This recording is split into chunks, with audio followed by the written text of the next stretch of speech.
Hi, everyone. I'm Victor Fernandez, and I'm here today on location to share with you my latest training video on what I believe to be the most integral part of anyone's fitness journey. And that's what happens here in the kitchen.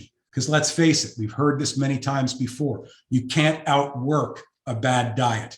And speaking of the word diet, I want to share with you something that might blow your mind. So you may want to sit down for this one. I believe that the word diet is a bad four-letter word. Now, before you start sending comments my way and telling me that I'm wrong and how could I possibly say that, let me let you know what I'm talking about. Diet is a very short-term process. It has a begin date, the date when you finally decide you want to start eating better so you can lose weight or become healthy, whatever your goal may be.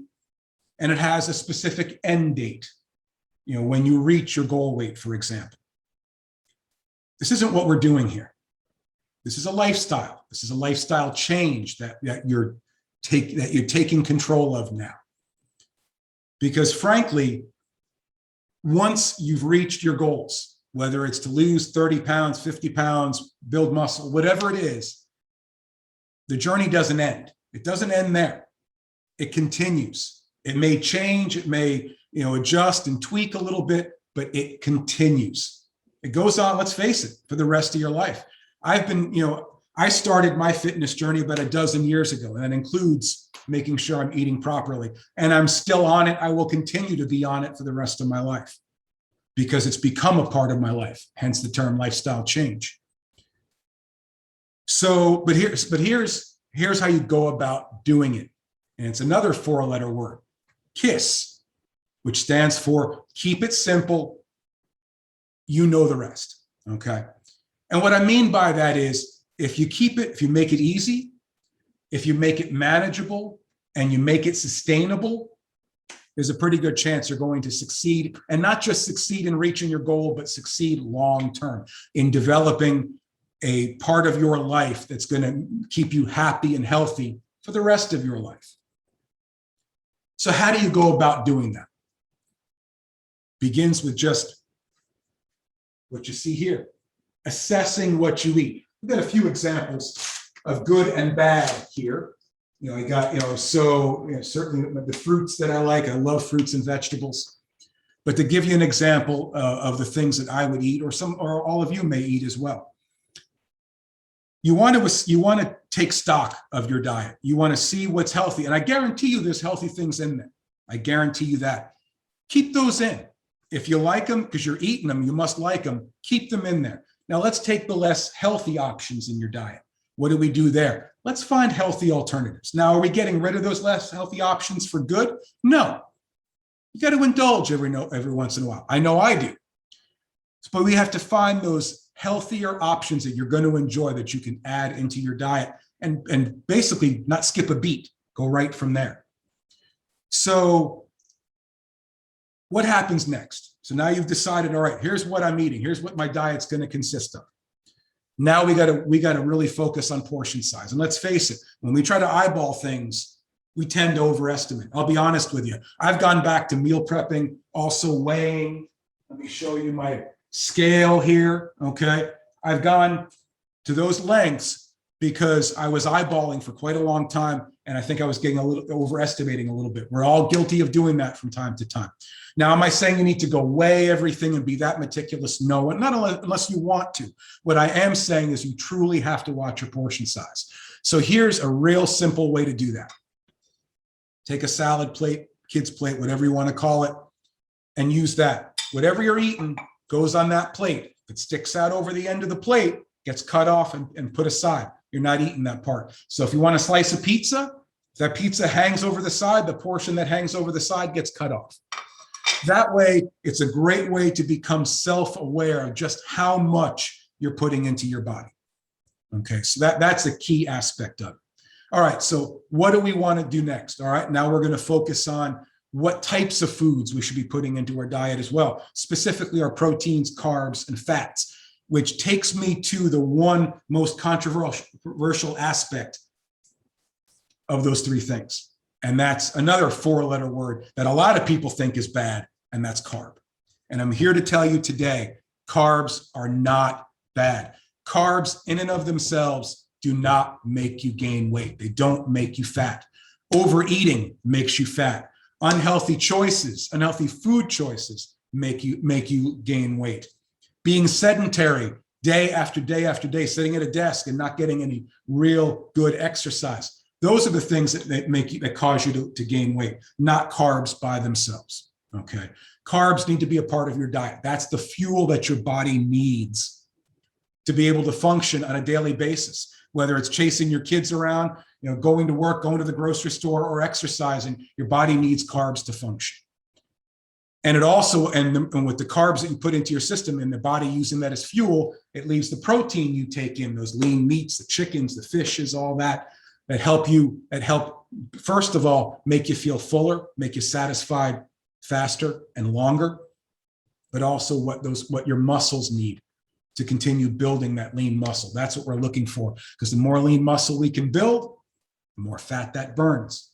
Same thing with healthy fats. There's a place for all three in your diet. And again, fish is a big component of my diet.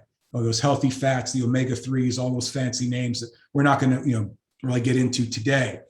But you get a sense of what I'm talking about here. Now you're starting to break it down to, all right, the types of foods, the fruits, the vegetables, the lean meats, that sort of thing. So now that we've gone to that point, all right, now what's next? Now we need to kind of hold ourselves accountable. How do you do that? Let me see if I can bring this up here. Let's see here. Oh, there we go. Okay, I'm going to try to share my screen and see what happens. So bear with me. Okay.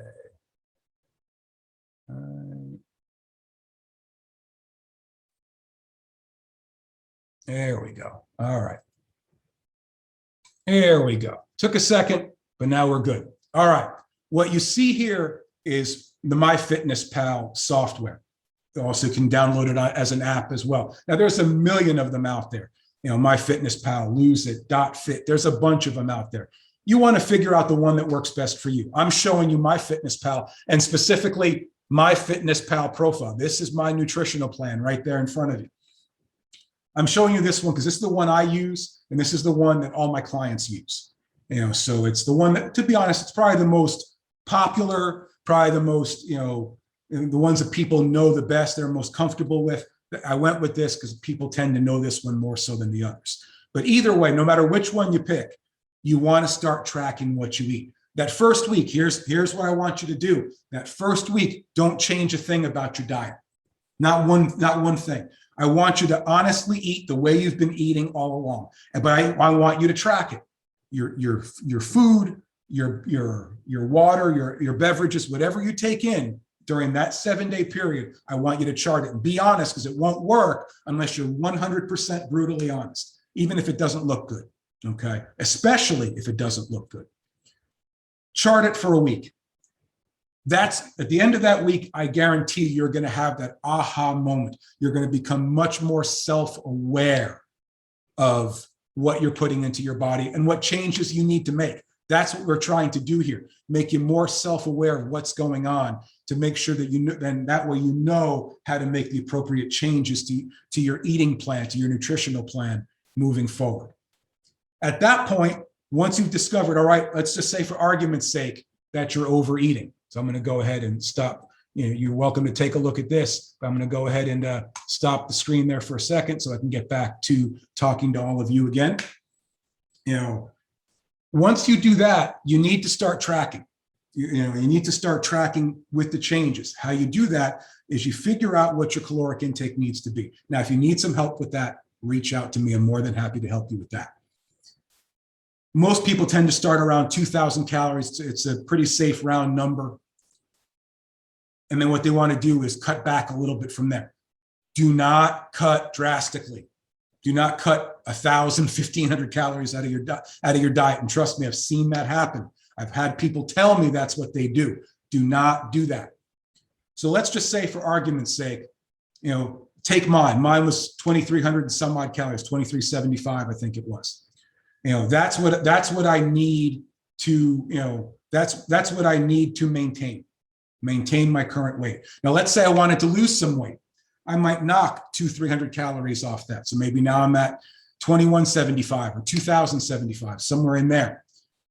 Take it a step further. Let's say you want to lose a pound per week, 500 calories each day. You cut that from your diet.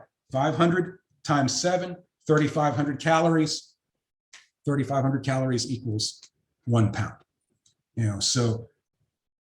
And you keep doing that over time. You keep being consistent with your diet. However you choose to approach it, keep consistent with your diet. You're going to see results, because what's going to happen now is good habits are going to start to form, and they're going to become instinctive, and they're going to become a integral part of your everyday life, just like anything else, just like, taking care of your kids and, spending time with family and going to work. It's going to become an instinctive part of your life. You do that, you're going to get results. I guarantee you, I'm telling you, you stay consistent, you're going to do it. Okay. And then stay consistent over time. That's the key here. I know it's cliche. It truly is a marathon and not a sprint. Well, folks, I appreciate you taking the time to let me share with you some of the tips and tricks to the trade that I've implemented for many years in my life, that I implement with all my clients as well. I hope you take away something from this and you can really get started on your fitness journey. And if you're looking for more, if you're looking to take that next step in your nutritional journey, that's where I come into play. I'm here to help you. I want to see you achieve the results you want, but also take it a step further and transform your life in the way that maybe you never thought imaginable until now. So here's what I want you to do.